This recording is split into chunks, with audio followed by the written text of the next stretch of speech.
कानून और इंसाफ की दुनिया का इंसाफ की फराहमी के हवाले से बुनियादी नज़रिया ये है, जस्टिस रश्ड इस जस्टिस क्रश्ड, यानी इंसाफ करने के नाम पर तेज़ी करने का मतलब इंसाफ को कुचल कर रख देना है।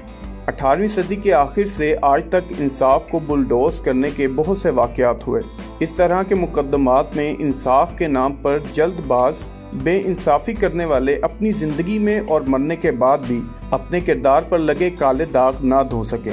जैसा कि 20वीं सदी के वस्त में जस्टिस को क्रश करने वाला जज मोहम्मद मुनीर, या फिर 2 सदियों के संगम पर इंसाफ के नाम पर दब्बा लगाने वाले जज मलक कयूम। मुंसिफों की ये कबील मुसलसल तारीख के दरों की जद में रहती है, क्योंकि तारीख कभी ना रिटायर होने वाला ऐसा मुंसिफ है जिसे बेलाग और दलेराना इंसाफ करने के लिए किसी मुंशी, मुश्ती, फ्रंटमैन और पीआरओ की ज़रूरत नहीं पड़ती। तारीख अपना रास्ता खुद बनाती है। बड़े लीडरों के ट्रायल और इनको मिलने वाली सजाएं, जिनके फैसले जज सिर्फ पढ़ता है, को लिखने की भी इजाज़त नहीं होती। ऐसे सब हकाइक, सारी तफसीलात ढूंढ निकालने वाले सबसे बड़े खोजी का नाम तारीख है। आप इसे मौजूदा दौर का जिविलियन एसांज फैक्टर कह सकते हैं। तकसीम हिंद के बाद बर्रे सगीर का जो हिस्सा पाकिस्तान बना था, इस खित्ते में आज तक इस तरह के कई कैंगरू कोर्ट ट्रायल मुसलसल तारीख का हिस्सा बने हुए हैं, जिनमें से एक ट्रायल मुंबई की रेजिडेंसी में हुआ। दौरे गुलामी का शहर कायद कराची तब मुंबई रेजिडेंसी का हिस्सा था। तारीखी खालिक दीना हॉल को आज़ादी पसंदों के खिलाफ झूठे मुकदमों में ट्रायल के लिए कैंगरू कोर्ट रूम बनाया गया। 20वीं सदी के पहले 2 अशरों में पहला ट्रायल अबुल कलाम आज़ाद और दूसरा ट्रायल शौकत अली का हुआ था। अबुल कलाम आज़ाद 3 मरतबा इंडियन नेशनल कांग्रेस के सदर रहे। पंडित जवाहरलाल नेहरू की वजारत उज़्मा के दौरान तकरीबन 1 अशरे तक मरकजी काबीना के वजीर भी रहे। इनसे जरा पहले खिलाफत उस्मानिया की बहाली के लिए मौलाना मोहम्मद अली जौहर इंडियन नेशनल कांग्रेस के कुछ अरसे तक के लिए सदर मुंतखब हुए थे, जिनके बड़े भाई मौलाना शौकत अली हैं। इन दोनों भाइयों ने मिलकर उर्दू हिफ्ते रोज, हमदर्द और इंग्लिश वीकली कॉमरेड के नाम से अखबारात जारी किए। 1915 में अली बरादरान ने ताजे बरतानिया के खिलाफ तुर्क उस्मानिया की जंग को जायज और बरहक करार दिया, जिसके नतीजे में इन्हें 1919 में गद्दारी के एक गैर मुनसफाना और इंसानियत सोच कानून के तहत 1921 तक और फिर 1923 में दोबारा पाबंदे सलासर रखा गया। 1947 में आज़ाद मुल्क पाकिस्तान मर्ज़ वजूद में आने के बाद दौरे गुलामी के मुकदमात और जाबराना अदाब हुक्मरानी सिर्फ 4-5 साल के मुख्तलिफ अरसे के अंदर वापस दर आए।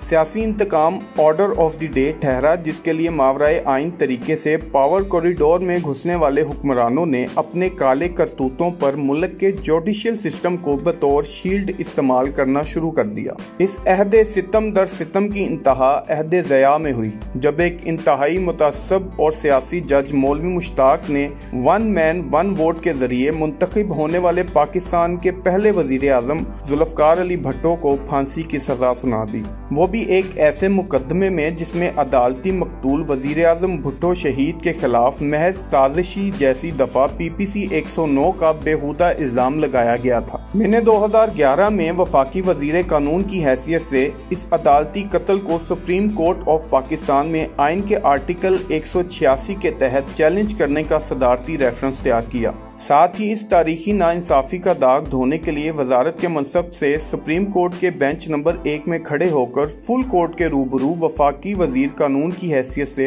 मुस्ताफी होकर बतौर प्रोफेशनल वकील भुट्टो शहीद का मुकदमा लड़ना शुरू कर दिया। नज़्म शाही की शान में इस गुस्ताखी के नतीजे में मेरे साथ क्या हुआ, ये एक अलग से मालूम तारीख है। शुक्र है वही मुकदमा इन दिनों नए चीफ जस्टिस काजी फाइज ईसा की सरबराही में सुप्रीम कोर्ट का नया बेंच सुन रहा है। जुल्फ़िकार अली भुट्टो के अदालती कत्ल का मुकदमा बराह रास्त टीवी स्क्रीनों और सोशल मीडिया पर भी नशर हो रहा है। इसी दौरान पॉपुलर वोट से मुंतखब होने वाले मुल्क के वजीर आजम ने अमरीका की शान में गुस्ताखी कर दी। अफगानिस्तान पर फिर से हमलावर होने के लिए अमरीका को अड्डे देने के सवाल पर एब्सोल्युटली नोट वाली गुस्ताखी।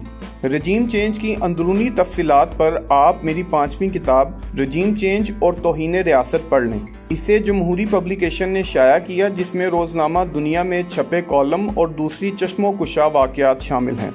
ये तहरीर लिखते वक्त जस्टिस रश्ड फार्मूला के तहत बानी पीटीआई को 3 मुकदमों में 27 साल कैद बामुशक्कत की सजा दी जा चुकी है, जिनमें आइन के आर्टिकल 10 और आर्टिकल A10 में दिए गए फेयर ट्रायल और ड्यू प्रोसेस जैसे बुनियादी इंसानी हकूक की गारंटियां बुलडोज कर दी गईं। तफसीलात आप देख रहे हैं, सुन रहे हैं और पढ़ भी रहे हैं, मगर 2 अनकही बातें यहाँ पढ़ लें।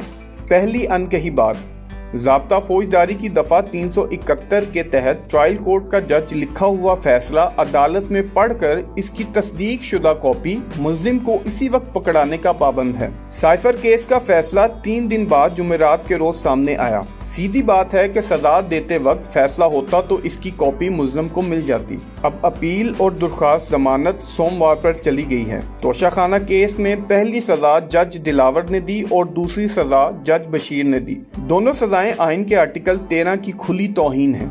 दूसरी अनकही बात, मिलिट्री ट्रायल कोर्ट, इंसदादे दहशतगर्दी अदालत, सेशन जजेस पहले ही जिन वाकयात के मुकदमे सुन रहे हैं, इन पर काबीना कमेटी बनाने का मतलब पीटीआई पर पाबंदी लगाने का रेफरेंस तैयार करना है। अबूरी हुकूमत किस आईनी इख्तियार से ऐसा कर सकती है? अक़वाम आलम और इसकी तारीख सिर्फ इस बतले हुर्रियत को याद रखती है जो मौत को देखकर मुस्कराने की हिम्मत रखे, जैसे हैदर का बेटा शेर मैसूर टीपू सुल्तान। दूसरी चॉइस गुलाम वजीफा ख्वार की हैसियत से चंद मजीद सांसें जीने वाले बहादुर शाह जफर वाली है। कुछ लोगों के नज़दीक टीपू सुल्तान चॉइस नहीं पागलपन है। हो सकता है अहद सितम के मुसलसल वजीफा ख्वारों को ये तहरीर भी पागलपन का दौरा नजर आए। जान लो मुस्तकबिल और आने वाला वक्त मौत को देखकर मुस्कुराने वाले का है।